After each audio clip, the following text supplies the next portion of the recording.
നമസ്കാരം.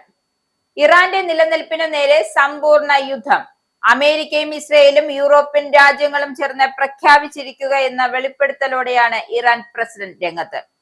എന്നാൽ ആരൊക്കെ വിചാരിച്ചാലും തകർക്കാൻ സാധിക്കുന്നതല്ല ഇറാന്റെ ശക്തി.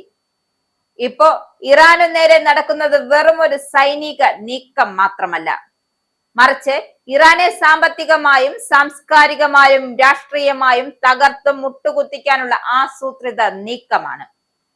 ഇക്കാര്യം പരമോന്നത നേതാവ് ആയത്തുള്ള അലി ഖമേനിയുടെ വെബ്സൈറ്റിൽ നൽകിയ അഭിമുഖത്തിലാണ് പ്രസിഡന്റ് വ്യക്തമാക്കിയത്. 1990കളിൽ ഇറാഖുമായുള്ള 8 വർഷത്തെ യുദ്ധത്തെക്കാൾ ദുഷ്കരമാണ് ഇപ്പോഴത്തെ സാഹചര്യം. അന്ന് മിസൈലുകൾ എവിടെ നിന്ന് വരുന്നു എന്നും എവിടെ തിരിച്ചടിക്കണമെന്നും വ്യക്തമായിരുന്നു. എന്നാൽ ഇന്ന് അവർ നമ്മെ എല്ലാ കോണിൽ നിന്നും വളയുകയാണ്. ഉപരോധങ്ങളിലൂടെ, ശ്വാസം മുട്ടിച്ചും രാഷ്ട്രീയ സമ്മർദ്ദങ്ങളിലൂടെയും നമ്മെ ഇല്ലാതാക്കാനാണ് പാശ്ചാത്യ രാജ്യങ്ങളുടെ ശ്രമം. ആണവ പദ്ധതിയുമായി ബന്ധപ്പെട്ട് ഫ്രാൻസ്, ബ്രിട്ടൻ, ജർമ്മനി എന്നീ രാജ്യങ്ങൾ വീണ്ടും UN ഉപരോധങ്ങൾ ഏർപ്പെടുത്തിയതും ഇറാനെ ചൊടിപ്പിച്ചിട്ടുണ്ട്. എന്തായാലും ഇസ്രായേൽ പ്രധാനമന്ത്രി Benjamin Netanyahu American president Donald ട്രംപിനെ കാണാൻ പോകുന്നതിന് തൊട്ടു മുമ്പാണ് ഈ പ്രസ്താവന വന്നത് എന്നതും ശ്രദ്ധേയമാണ്.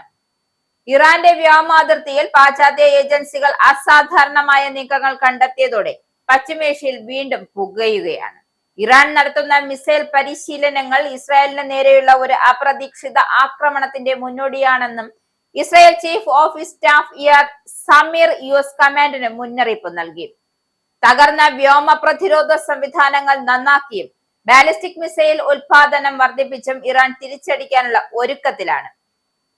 പശ്ചിമേഷ്യയിലെ സംഘർഷം വെറും ഒരു അതിർത്തി തർക്കം മാത്രമല്ല, മറിച്ച് ലോകശക്തികൾ തമ്മിൽ നേർക്കുനേറുള്ള പോരാട്ടമായി മാറിക്കഴിഞ്ഞു.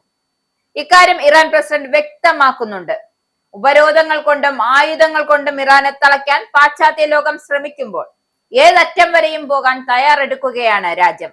നയതന്ത്ര നീക്കങ്ങൾ പരാജയപ്പെട്ടാൽ വരും ദിവസങ്ങൾ ലോകം കാണാനിരിക്കുന്നത് ഇതിലും വലിയൊരു ദുരന്തമായിരിക്കും. ഇറാന്റെ ഈ സമ്പൂർണ്ണ യുദ്ധ ആരോപണം വരും ദിവസങ്ങൾ ആഗോള രാഷ്ട്രീയത്തിൽ വലിയ മാറ്റങ്ങൾക്ക് വഴിവെക്കുമെന്ന കാര്യത്തിൽ ഒരു സംശയവുമില്ല. ഇറാൻ എന്തും ചെയ്യാൻ മടിയില്ലാത്ത ഒരു രാജ്യമാണ്.